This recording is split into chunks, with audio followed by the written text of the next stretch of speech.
que ese es el libro de Tricia, hace años, y esto lo explica mucho mejor ella que yo, por supuesto, pero hace años el bullying pues tenía una víctima y un victimario, o varios o muchos victimarios y una víctima. Hoy en cambio empieza a haber momentos de una mayor violencia en la que ya no es el bullying dirigido, sino que empieza a haber una manera de llevarse violenta y que violenta mucho. Y hace algunos años eso, pues cuando el niño salía del colegio, pues de alguna manera iba a su casa y ahí no pasaban, pero hoy están las redes sociales que además se meten hasta el fondo de nuestros hogares y que hasta ahí va llegando el tema de la violencia. Por eso hoy uno de los grandes retos, y me parece que este es el tema central y la importancia del libro, es la búsqueda y encuentro de la paz. Cuando hablamos de paz, muchas veces pensamos en algo pasivo, algo como así como sin fuerza. A veces los pacíficos dan la impresión errónea de que una persona pacífica es una persona con poca voluntad, con poco coraje, con poco carácter. Es un gran error. La verdadera paz es fruto de un gran esfuerzo. La verdadera paz supone actos de la voluntad. La verdadera paz significa perdonar. La verdadera paz significa estar por encima de las circunstancias. Hace ya muchos siglos, Santo Tomás de Aquino decía: ¿cómo demuestras tú la omnipotencia de Dios? Lo dice en la Suma Teológica. Dice, bueno, pues con la creación, uno ve el universo infinito, pues te das cuenta de la omnipotencia y la grandeza de Dios. Ves las circunstancias de los seres materiales y la biología, ves la omnipotencia de Dios. Y dice, todo eso, sí, pero lo que más demuestra la omnipotencia de Dios es su capacidad de perdonar. Porque el perdón requiere de un señorío que tiene que desdoblar la personalidad y tiene que estar por encima. El perdón es liberador al mismo tiempo. Y creo que en este sentido, la paz, el perdón y el conseguir una mente de esa naturaleza requiere de muchísimo trabajo, y es parte de lo que el libro de alguna manera explica. Yo creo que esta es una obra hoy muy necesaria. Creo que hoy tenemos que tener una conciencia clara de dónde estamos parados, el momento complicado en el ambiente, y con esa conciencia saber poner los medios para que eso de alguna forma podamos combatirlo, podamos superarlo. Ese es el sentido del libro. Quiero agradecer la paciencia que me han tenido, Tricia, que aquí además cuando llego a este colegio me entran muchos sentimientos, como podrán comprender. Quiero agradecerles a todos, especialmente la paciencia de haberme esperado. Es un gusto verlos, y bueno, pues Tricia, muchas felicidades por el libro. Es una gran obra y que se dé a conocer en los colegios, en este especialmente, en este que le tengo mucho cariño. Veo caras conocidas también por ahí en el público, cosa que me da mucho gusto, los papás de aquí del colegio, muy queridos. Y bueno, pues sin más, a sus órdenes siempre, y no sé si quieran hacer algún comentario, pregunta, estoy abierto para lo que quieran. Muchas gracias.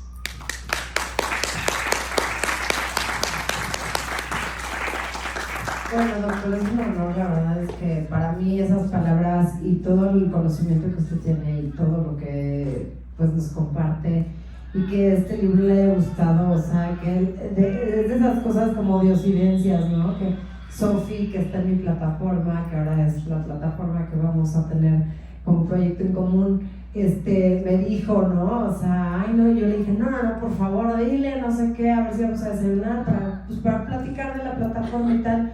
Y a las 11 de la noche así de, a ver, se acabó el libro que me encargó Danu, así que casi me mata, ella es mi editora, porque no lo tenía listo, y si justo lo acababa de terminar como un día antes, y dije, y si voy a conocer al doctor Lozano y no le voy a dar mi libro para que lo lea, pues estoy inmensa, pues allá a las 11 me regreso a mi impresora toda chafa, y dije, ni modo, lo voy a imprimir así como salga, y luego se me olvidó numerar las hojas. y no sé si se dio cuenta que las puse con pluma. Bueno, un desastre, pero la cosa es que cuando Dios quiere que algo pase, las cosas están ahí. Muchísimas gracias. Y pues no sé si tengan preguntas, yo creo que aprovechen al doctor Lozano si quieran comentar, preguntar algo.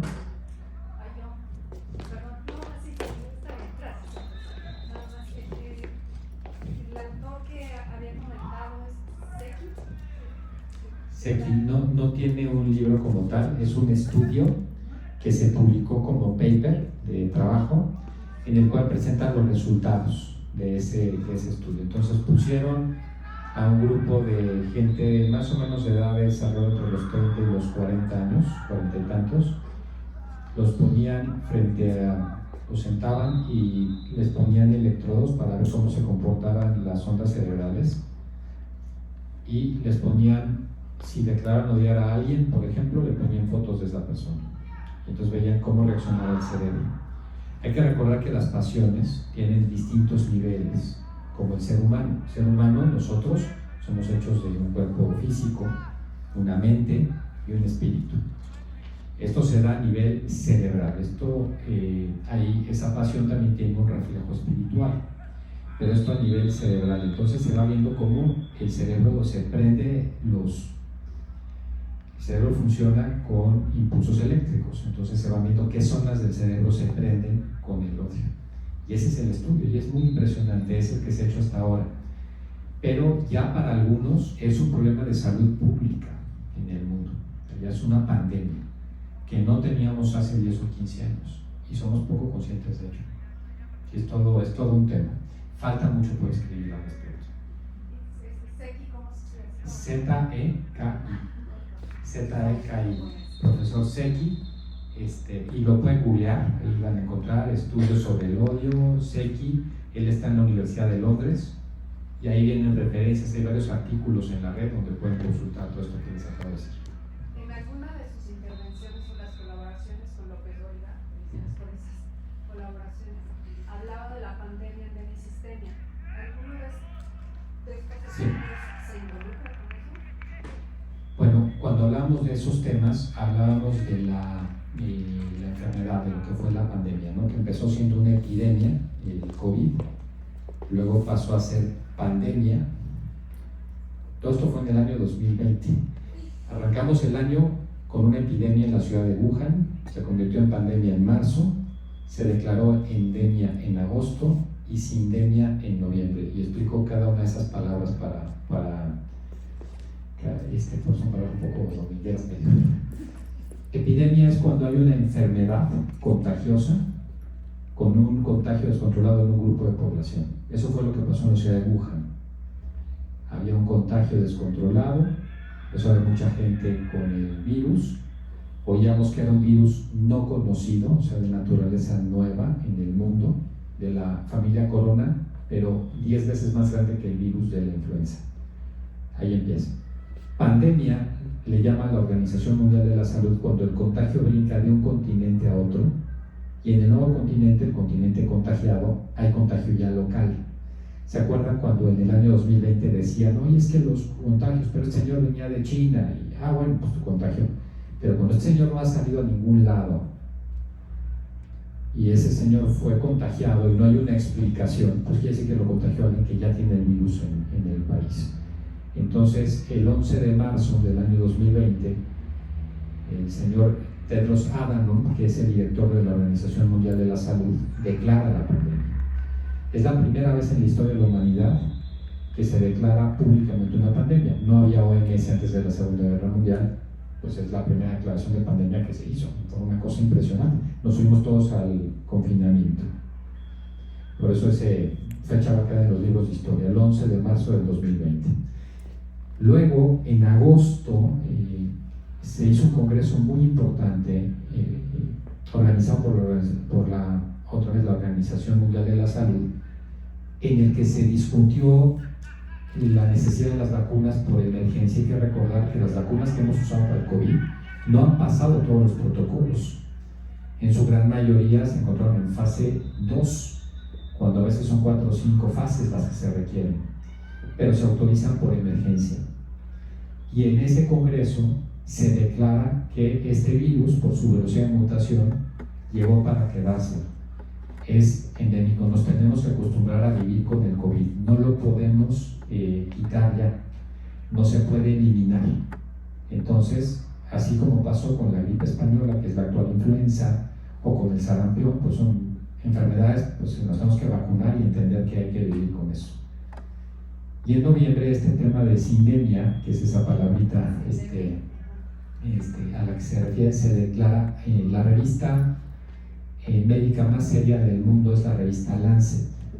Y ahí el editorial de noviembre del año 2020 se titulaba el COVID-19 no es una pandemia, es una sindemia. La sindemia es una palabra nueva que surge de círculos científicos en los años 90 del siglo pasado y que viene de las raíces etimológicas sinergia, lo que es la sinergia, pues que el resultado es multiplicativo, que es más que la simple suma aritmética, que se combina, y demia, que es enfermedad. ¿Y por qué le llaman así?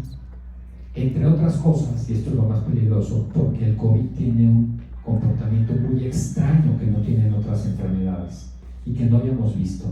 Si ustedes se fijan, cuando una persona tiene influenza, pues más o menos los síntomas o el sarampión son parecidos, cada organismo es distinto. Pero aquí veíamos de repente que le daba COVID a una persona y era un adulto mayor que no se enteró y fue asintomático. Y luego jóvenes que en cambio fueron intubados. De repente a algunas personas el COVID, y ya cada vez sabemos más de esto, les afectó el sistema digestivo. Otras tuvieron inflamación cardíaca, otras inflamación cerebral. Se piensa que cerca del 30% de la gente que ha tenido COVID le queda una inflamación en el cerebro y ahí se aloja el virus. Otros tienen problemas en las articulaciones. Entonces es un virus que se comporta de manera no unívoca, sino que es como que en cada organismo es distinto, y eso lo hace tan peligroso justamente. Mucha gente que falleció por COVID no falleció al momento del COVID, ya en principio había pasado todo el periodo, ya había pasado el virus, y luego cayeron al hospital y luego fallecieron, y el diagnóstico es falleció por neumonía o falleció por un tema cardíaco, etc. Pero el detonante real, ya estamos descubriendo eso, es el COVID, y eso es lo que lo hace una sindemia y lo hace tan peligroso. Justamente esa es la palabrita ahí muy curiosa, efectivamente. Perdón que desvié el tema totalmente. No, por favor, lo que quieran y con muchísimo gusto. ¿Hay una pregunta más aquí atrás? No me quedó claro. Sindemia, entonces, ¿a qué exactamente equivale? ¿A que el virus se comporta de manera diferente en cada organismo? Sí, que hace una sinergia. Que hace una sinergia, o sea que el virus es como, tiene un impacto como multiplicativo, que no hace un efecto simple, sino que en cada organismo parece que como si buscara las debilidades de cada organismo. Eso es lo que lo hace sindémico. Marcelino, bueno, qué gusto. Hola, buenas noches, doctor Trixia. Bueno, yo como ingeniero, Tere, pues no tenía pensado venir.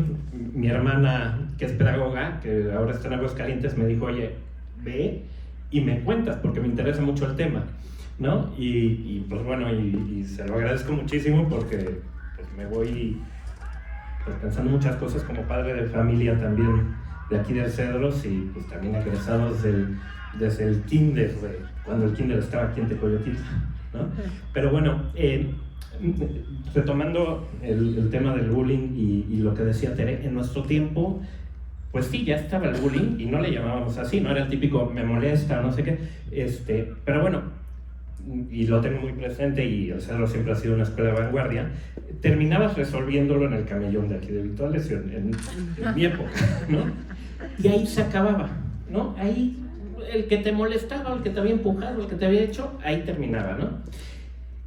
Ahora es como una espiral y pasa del ámbito de la escuela a la convivencia por la tarde, a las redes sociales, e incluso ahora que tienes el metaverso, bueno, muy en concreto mis hijos que juegan el Roblox, el Fortnite y todo esto, y he leído y he sabido casos que se traslada a ese ámbito. Entonces ya no se termina en un momento que te vas al camellón y pues te agarras, te peleas ahí en el camellón y se terminó. Ahora, ¿cómo paras esa espiral que ya salió de la escuela, que ya está en otro ámbito? ¿Cómo?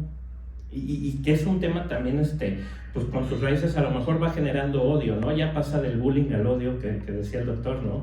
Entonces, bueno, pues esa es como mi gran inquietud, mi pregunta, y pues un privilegio escucharlos al doctor, a Trixia, a Tere y a todos los que han participado, de verdad.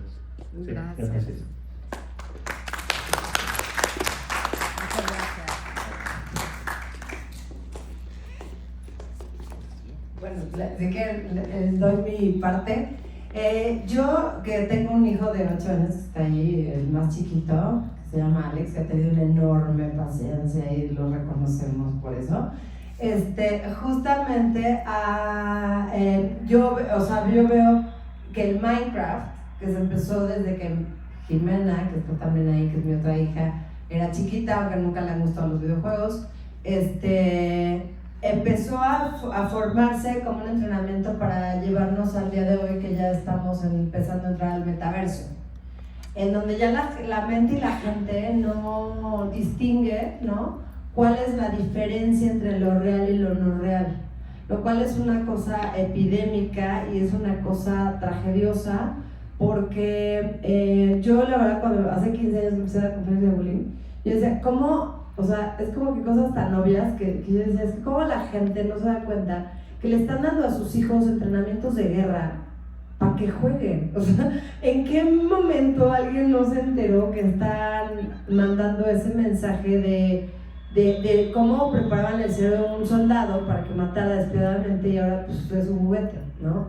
Y luego, cuando empezó lo del Minecraft y eso, o sea, por supuesto que empecé a ver que eso, que dices, o sea, y sobre todo que yo le decía a mi hijo grande, que se llama Raúl, que está ahorita justo en su paso al Ecuador, en la carrera de Derecho,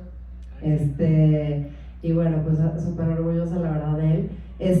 Justo, o sea, le decía Cuco el telefonista, ¿no? Porque lo veía así como de la edad de Alex, un poquito más grande, con la diadema, hablando con sabrá Dios quién, ya interactuando. Yo dije, qué peligroso, porque ya no es un videojuego en tu casa, ya es una cosa que se vuelven mundos, y aliados, y soldados, y squad, y crew, y, o sea, como que ya qué onda, ¿no? Entonces, ahorita estamos en el día en que ya la mente empieza a enfermarse, a no distinguir lo real de lo virtual, de lo que sí, de lo que no. Y yo desde que tenía 20 años, hace 1000 años, o sea, yo tuve un accidente muy grave que me hizo tomar como mucha conciencia, exacto, 19. Alex es mi biógrafo. Luego Danu te escribe tu libro. Y yo empecé a darme cuenta, o sea, desde hace muchos, o sea, pues más de 20 años, que todo lo que nos estaban haciendo era 3 cosas: manipularnos como jóvenes para que no pensáramos, o sea, para que estuviéramos como en una tontería. Y yo en mi libro que salió en 2002, que se llama La vida en el reventón, puse mujer, hombre, tercer sexo. Y decía que iba a haber un momento en que los forms de cualquier aplicación te iba a decir hombre, mujer, tercer sexo. Y todo el mundo se reía de mí, o sea, verdad, así, ja, claro, que eso es súper exagerado, o sea, nunca. Pero yo vi, desde ese momento, hace 1000 años, que eso era una manipulación para que no pensáramos. Y ahorita estamos haciendo una manipulación para que no piensen, con el metaverso, con el mundo virtual, con todo este rollo. Entonces la mente, o sea, no solamente lo peligroso es que el bullying se va a otros ambientes, sino también lo peligroso es que ya no logras distinguir dónde empiezas tú como persona y dónde empieza tu avatar. Y entonces esa confusión, pues no sé, ya se la dejo al doctor porque él ya sabe más de yo que eso, y creo que ese es el verdadero problema, además de todo lo que ocasiona que no se arregla en el camellón y es como poner un alto, sino que sigue y sigue y sigue. Y la única solución que yo veo a eso, como a mí me tocó ser viral, a mí me tocó ser la acosada, a mí me tocó ser la que se burla, o sea, que me pasó en la vida real, fue, me desconecté. Y como les digo, mira, las redes son una ola. sube, dicen, quién sabe qué. Si tú agarras y te enganchas, eso se vuelve interminable. Hay gente que se sube a la ola, lo maneja súper bien, se vuelve mega famoso, posicionado. Pero hay gente que le va súper mal y acaban con su vida. Entonces yo preferí así, un paso la ola y pues ya, luego se acabó. Entonces ese es como mi consejo a todo niño que sufre cyberbullying. Yo creo que es bastante completo. Yo solo les doy algunos datos complementarios. Hoy en la mañana tuvimos a una persona en el IPADE que dirige un grupo editorial y tienen en su grupo manejan el canal de YouTube para jóvenes, para niños, más visto en idioma español del mundo. Tienen 300 millones de visitas al mes, 300 millones de visitas mensuales de jóvenes. Bueno, pues hicieron una encuesta junto con YouTube y descubren una cosa, entre otras, pero esta me llamó mucho la atención. Descubren que si tú hoy a muchos niños y teenagers les preguntas, oye, ¿viste a este amigo? Sí, claro que lo vi. Oye, ¿de qué platicaron? Y te cuenta perfecto. Pero empiezan a tropezarse. Oye, ¿y cuándo lo viste? Híjole, no me acuerdo si fue el miércoles, si fue la semana pasada, fue el viernes, ya no se acuerda. Pero lo más fuerte, oye, ¿y dónde lo viste? Y entonces ya no te sabe decir si lo vio presencialmente, si fue por Instagram, si fue un mensaje de WhatsApp, si fue por Zoom. Ya no hay una relación de en qué momento termina la realidad y en qué momento comienza el mundo digital. A esas circunstancias se le llama en psicología el síndrome de disociación cognitiva. Y en Estados Unidos ya cerca de la mitad de la población lo tiene. Cerca de la mitad de la población, ya si en un momento determinado ustedes ven una balacera en un colegio en Estados Unidos, son personas que no están distinguiendo si están en la realidad o están en un juego. Les doy un dato: los videojuegos. ¿Quiénes son los principales consumidores de videojuegos en México? De los 30 a los 36 años, hasta los 40, son adultos. México es el país del mundo, por lo menos de América Latina, donde más adultos consumen videojuegos porcentualmente. En América Latina somos el número 1 en videojuegos. Y este tema, por lo que comentaba ahora Trixia, no es un tema menor. No es un tema menor porque el videojuego te empieza a meter en una realidad que te empieza a confundir. El año pasado me tocó estar hablando de estos geeks que son los que están a la frontera de lo que viene, etcétera, y el metaverso. Y estábamos en un público como de cerca de 300 personas y preguntó: ¿quién de ustedes ha comprado un objeto o algo que no existe? Pues tú dices, solamente alguien que esté chiflado, ¿verdad? Claro que no existe, pues no creo que... Pero una persona levantó la mano y nos dijo: en 5 años todos en este auditorio habrán comprado cosas que no existen, o sea, bienes digitales. ¿Cómo puede ser eso posible? Pues les pongo ejemplos.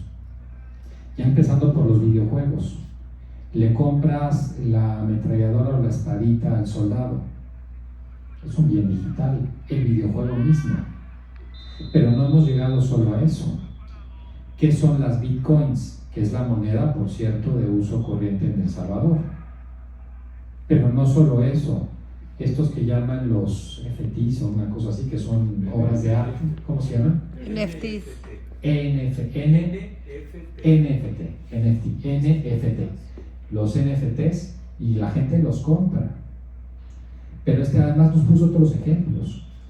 Resulta que ahora hay tenis o camisas que puedes comprar digitales, que no existen en el mundo. ¿Pero quién va a comprar? Hay tenis de marca Nike, hay camisas de marca que no existen, que solo son digitales. ¿Y quién va a comprar eso? Bueno, pues si ustedes piensan, nos ponía el ejemplo, la gente cuántas juntas tiene en videoconferencia en Zoom. Hay gente que ya no va a la oficina,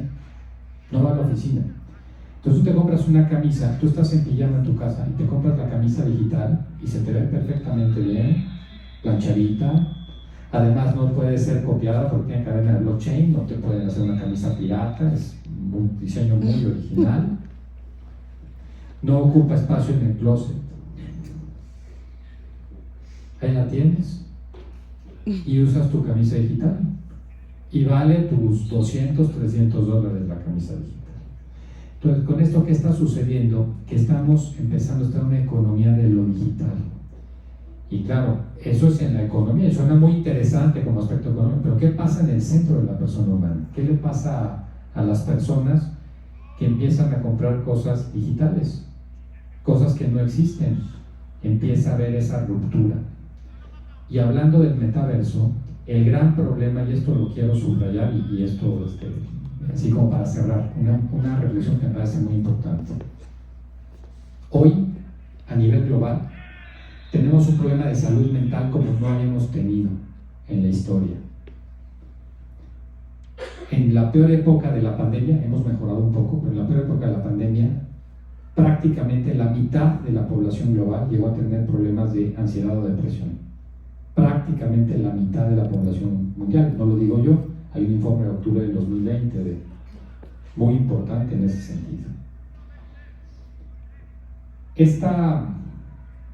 Esta circunstancia, ¿qué es lo primero que uno tiene que hacer para no deprimirse? Una de las primeras partes que tienen que tener las personas, lo primero que hay que tener es que los yos que nos componen, ahorita explico esto, sean coincidentes.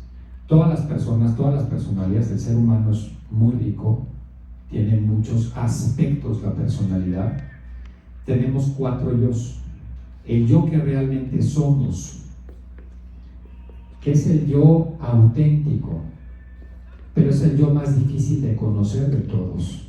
¿Se acuerdan desde Pitágoras que decía, conócete a ti mismo? Decía el frontis del colegio de Pitágoras, conócete a ti mismo. Qué complicado es conocerse a uno mismo.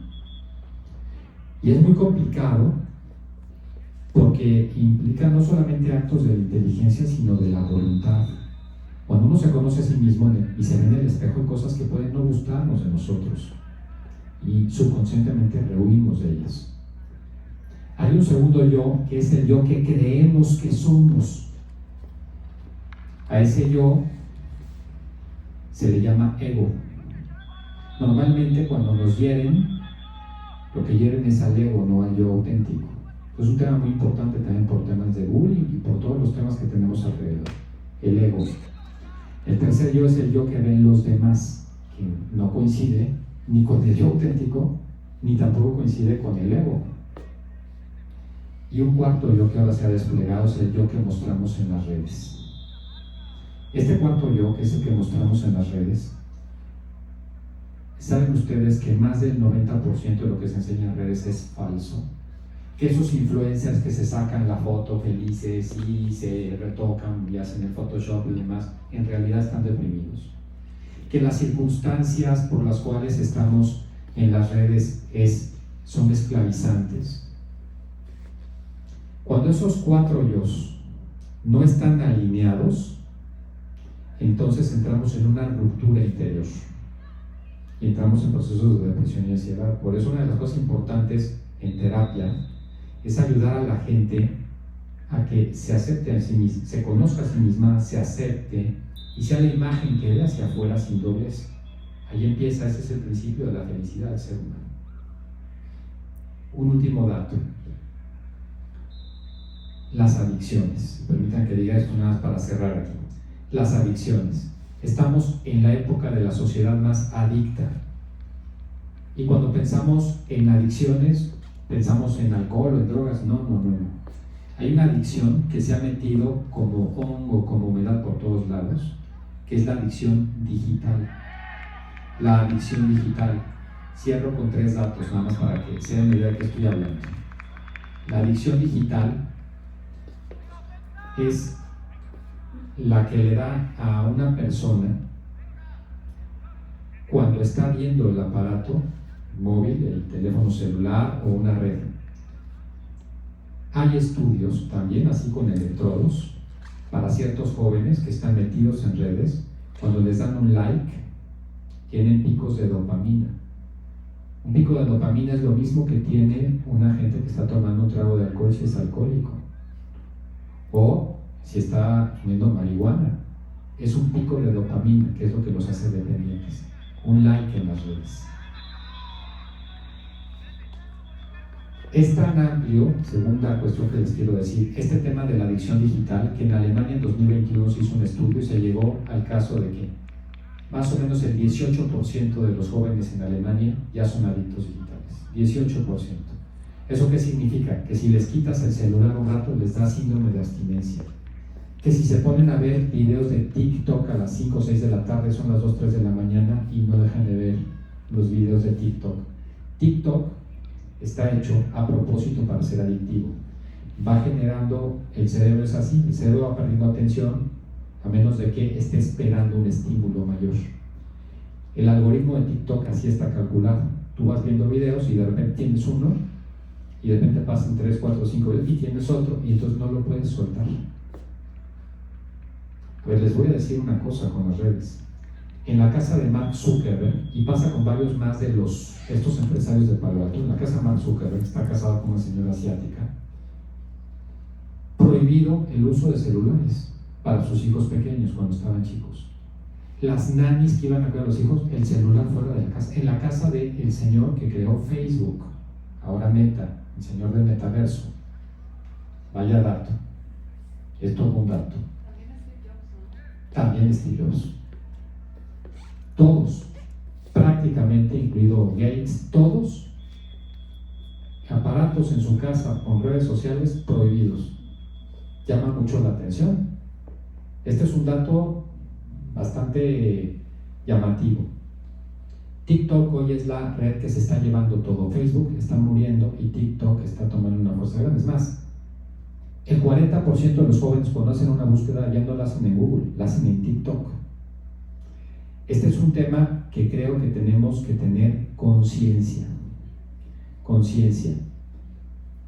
Cuidado con el tema de los aparatos digitales. Y cierro con esta última reflexión. El uso excesivo de las pantallas y los aparatos digitales ha hecho que en esta generación de niños haya una caída del IQ. Por primera vez esta generación va a ser menos inteligente que la de sus papás. Esto es muy fuerte lo que estoy diciendo, pero hay que ser conscientes y decirlo porque es una cosa que tenemos que despertar. Después de la Segunda Guerra Mundial, el promedio de IQ global crecía mucho cada década. Si pensamos que un IQ normal es como de 90 a 110 puntos, más de 110 ya empieza la inteligencia, 130 ser genios, menos de 90, pues 3 puntos es mucho. Cada década la humanidad crecía 3 puntos de IQ promedio global. Es impresionante. Por eso llegamos a tener todos los genios de los años 90 y toda la creación allí en Palo Alto y tantas otras cosas en el mundo. Esa circunstancia se le llamó el efecto Flynn por el científico que descubrió ese crecimiento del IQ. Pues ahora en todos los estudios, en Estados Unidos, uno en Francia muy importante que publicó un libro, que los recomiendo mucho, está traducido al español, se llama La fábrica de cretinos digitales. El autor es el señor Duverger, o Desbourguet, que es un neurocientífico que fue el director del Centro Nacional de Salud en París, descubre que esta generación tuvo de golpe una caída de 7 puntos de IQ. Y se pregunta, ¿y por qué? Por una cosa muy sencilla, ¿cómo se desarrolla y cuáles son las partes del cerebro humano? Hablo a nivel físico. El cerebro humano tiene 3 partes principales. La parte límbica, que está en la parte de la nuca, la reptiliana, que está como en los costados, y la corteza prefrontal. Bueno, pues, ¿dónde empieza cuando un ser humano nace? ¿Qué es lo que tiene más desarrollado? La parte límbica. La parte límbica, ¿qué es lo que hace? Capta sonidos, luces y movimiento. Es con la que empieza a haber contacto con la realidad. Por eso un bebé cuando le pones colores o le haces sonidos más, los va siguiendo.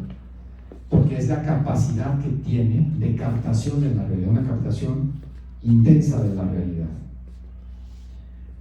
Luego está la parte reptiliana hacia la adolescencia, y ya el uso de razón, toda la parte se da en las decisiones, las tomamos con la corteza prefrontal. Ahí es donde está la racionalidad. Bueno, hace algunos años se pensaba que nosotros nacíamos con una inteligencia y moríamos con una inteligencia determinada, que cuando se moría una neurona ya no era recuperable. Hoy sabemos que eso no necesariamente es así. Tiene parte, ¿verdad? Pero no necesariamente es así. Hay un fenómeno en el cerebro, hace casi 20 años que esto ya está muy claro, que se llama la neuroplasticidad. El cerebro, si se usa bien, si se ejercita, expande capacidades, sobre todo en ciertas edades, ciertas etapas de desarrollo. Y si no, el cerebro se empieza a, pues digamos que a disminuir en ciertas capacidades. Es cierto, el ser humano no tiene solo IQ, no tenemos una sola inteligencia, tenemos para algunos 7, para otros 9 inteligencias. Eso es cierto. Pero el IQ es fundamental porque ahí está el razonamiento matemático, filosófico, la captación de muchas decisiones. Y ahí resulta que cuando el cerebro no se usa, se atrofia. Se atrofia. ¿No se han dado cuenta ustedes cómo antes no sabíamos los números de memoria? Y ahora, las placas de los coches. Antes éramos mucho más ubicados en las calles, antes de Mr. Boys, ¿no? Y ahora ya no tanto, porque dejamos de usar, perdemos ciertas capacidades. Bueno, pues exactamente eso es lo que pasa con un niño pequeño. A un niño pequeño, si tú le das un videojuego, televisión, un iPad, y lo pones 3, 4 horas, 5, ¿qué es el iPad? ¿Qué es el videojuego? Sonidos, luces y movimiento, o sea, inteligencia límbica, la parte cerebral límbica. Y cuando esa es la que estás sobresaturando, es la que estás sobreestimulando, no das espacio a los procesos de maduración ni de la corteza reptiliana, pero sobre todo la prefrontal. Por eso la caída del IQ. Entonces este es un tema, yo creo que es todo un tema. Lo comento, ya me seguí con un rollo, ya estamos hablando de unos rollos muy largos, pero creo que este es un tema bien importante con lo que han comentado, y creo que convenía, pues aprovechando que estamos aquí, comentar. Creo que yo quiero aumentar a lo que estás diciendo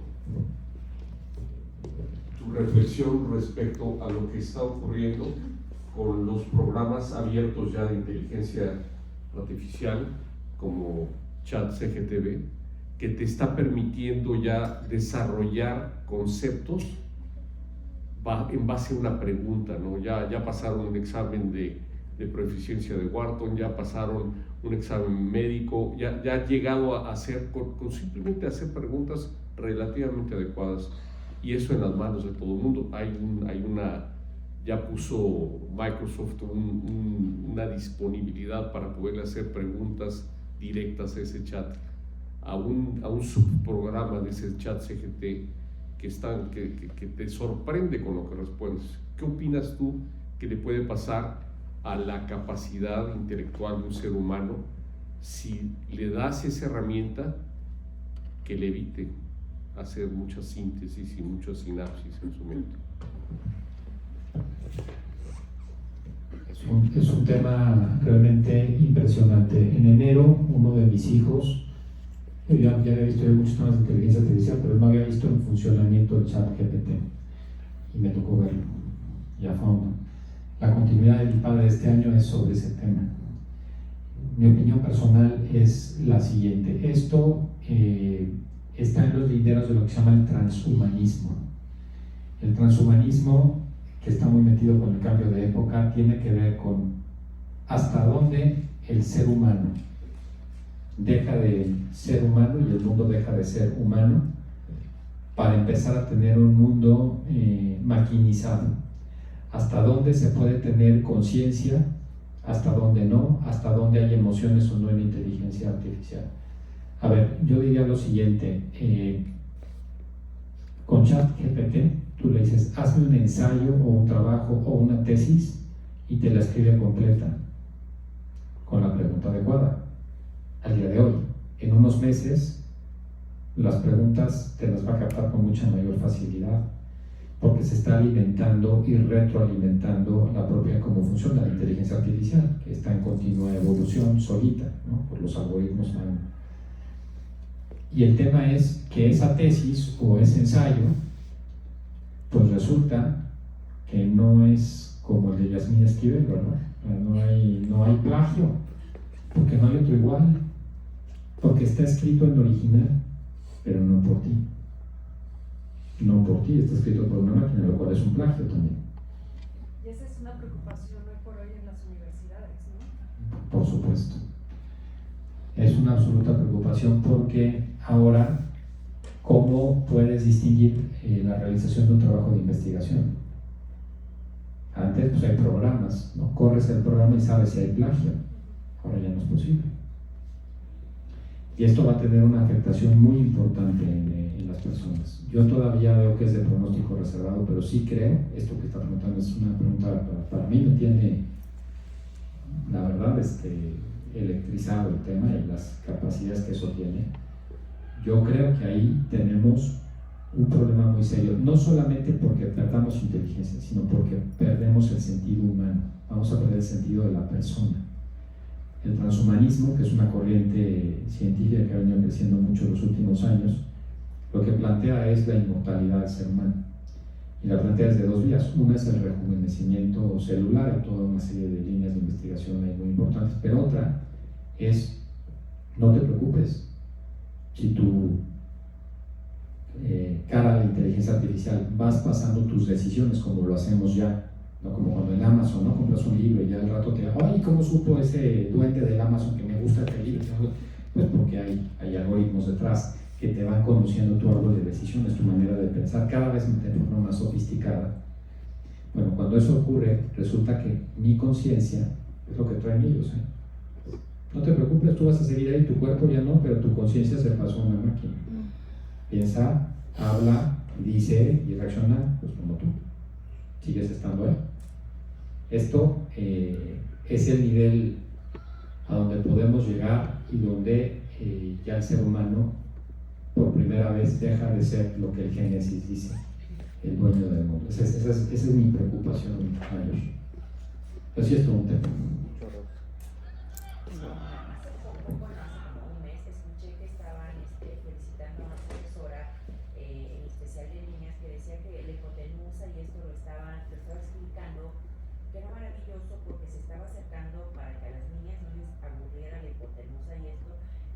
Por un video de TikTok.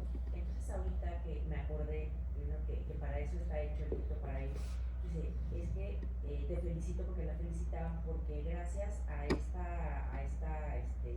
plataforma tú estás logrando que las niñas no se aburran con ese tema.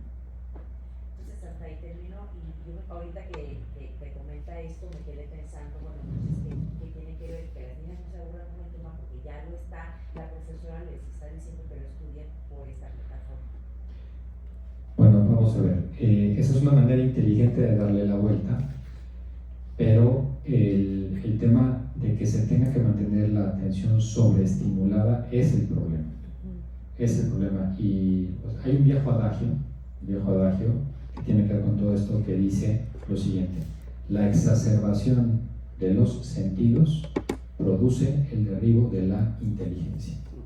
Cuando hay unos sentidos exacerbados, nosotros tenemos en un día normal de 3 a 5,000 impactos. Es lo que se llama la economía de la atención.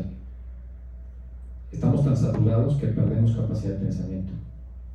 Y eso ocurre, entonces tienen que llamarte la atención a algo para que pienses. Hay dos tipos de pensamiento. Hay un libro muy interesante, se llama Pensar rápido, pensar despacio, de Daniel Kahneman, que de alguna manera explica. Hay un pensamiento que le llama pensamiento rápido, pensamiento caliente, que es como instintivo, que es el del mundo de las redes, y hay un pensamiento que es el pensamiento de la reflexión, que es el que se está perdiendo. El tema es que un ser humano, para ser feliz, necesita reflexionar.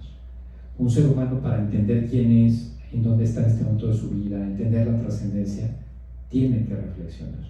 Si perdemos capacidad de reflexión, perdemos capacidad de ser humanos. Ese es el tema, no solamente es una cuestión, bueno, pues ya las máquinas nos ayudan a empezar, no, es que en la medida en que dejas de reflexionar, dejas de ser, te conviertes en otra cosa. Por eso es que dicen que ya no hay filosofías y a falta de filosofía se crean ideologías y es cuando se pierde el sentido. Bueno, hoy no hay filosofía, hoy la filosofía está en crisis, las ideologías son sistemas cerrados que son básicamente emocionales, así es.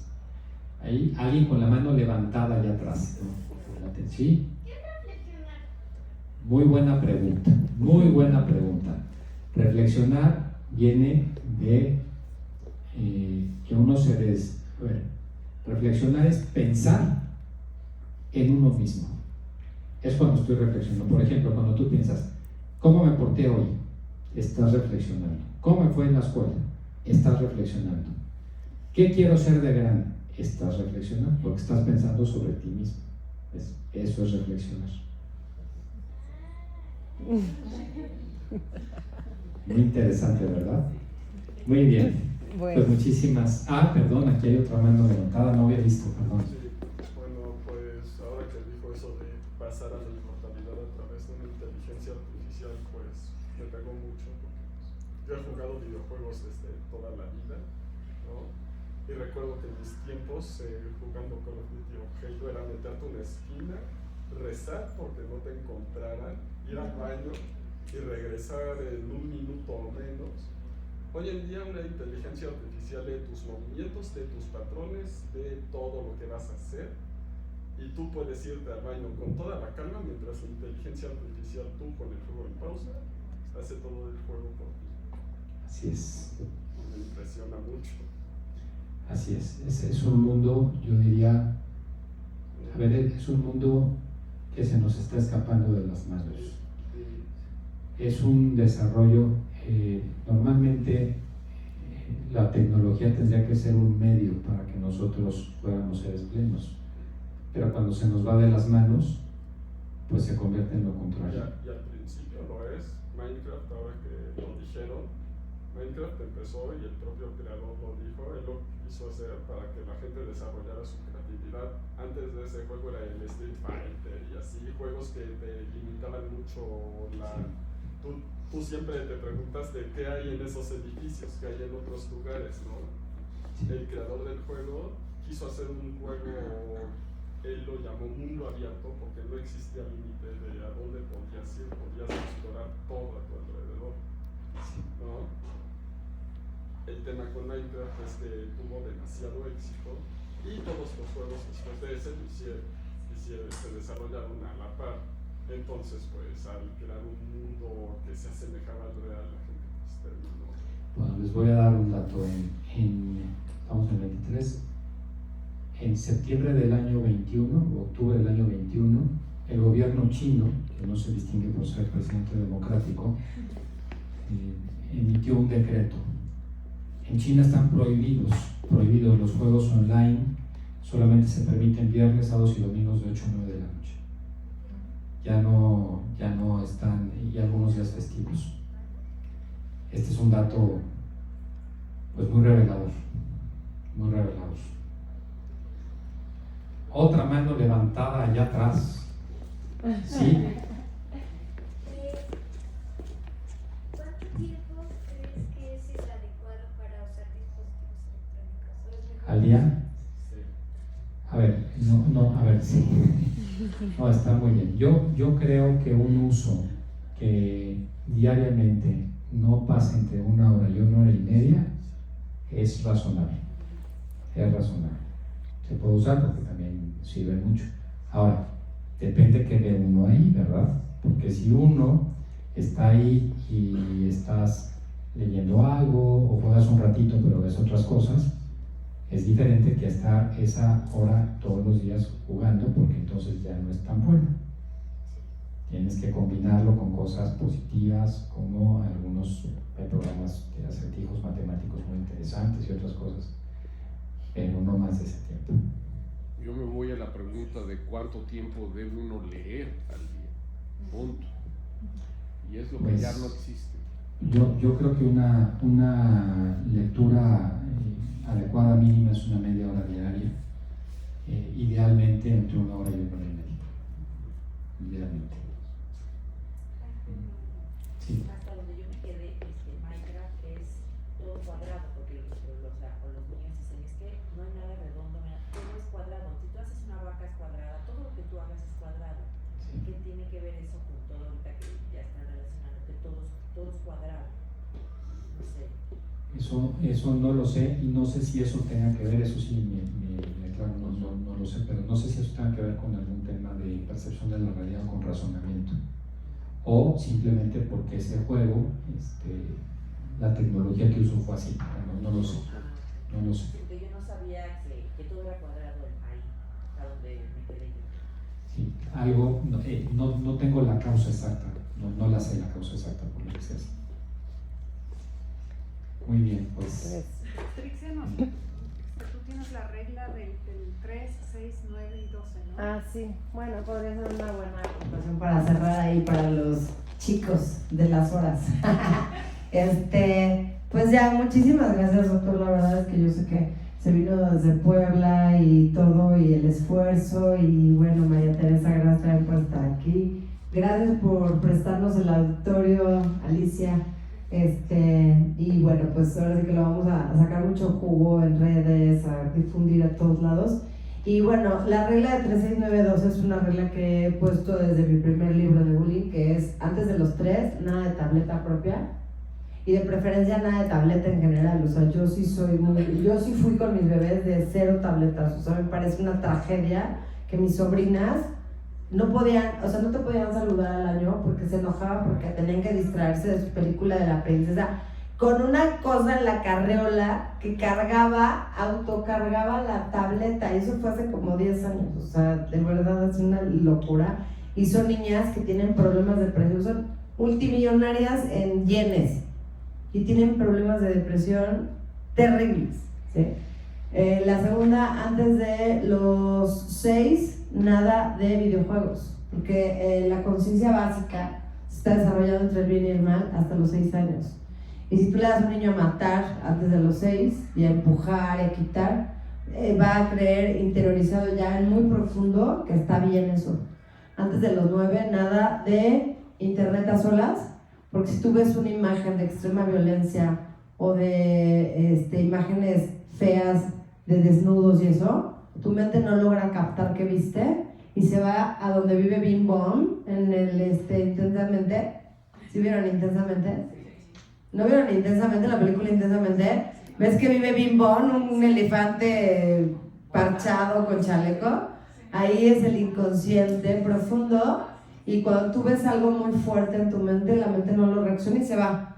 Entonces tienes una pulsión, o sea, no sabes por qué quieres algo, pero lo quieres y no lo puedes identificar, y tendrás que ir a no sé dónde, a que te saquen de ahí al bimbón, ¿no? Y antes de las 12, nada de redes sociales ni celular propio, porque yo llevo 15 años diciendo, es la identidad digital de tu hijo, puede generar que no le den un trabajo el día de mañana, se va a volver parte de su récord, aunque subas algo y subas 5 segundos, 1 segundo y luego lo bajes, ya Facebook se queda con tu información, tu perfil va a estar categorizado porque le haces cyberbullying a no sé qué, y subías videos de maltrato de perros, y por ese no te contratan. O sea, pero todavía hoy la gente es como, ay, es súper exagerado. O sea, yo siempre tenía el efecto, y Ale, que me conoce hace 1000 años en mis cosas de trabajo, el efecto es súper exagerada, es que está cañón de exagerado. Pero al final va pasando la vida y voy viendo que, mira, qué exageradísima era yo, ¿no? Entonces, creo que es momento ahorita de realmente generar, como dice el doctor Lozano, una cultura de verdadera humanización. Y por eso me da tanto gusto que esto pueda ser masivo, que podamos llevar la información masiva, ¿no?, a los maestros, a los papás. Y pues muchas gracias de nuevo por estar aquí. Doctor, ¿algo más que decir? Solo agradecer, Trixia, es un honor estar aquí, poderlos acompañar, y nuevamente ofrecerles una disculpa. Hoy era para mí complicado, pero pude llegar y estar con ustedes, que es lo que más gusto me da en este colegio. Gracias.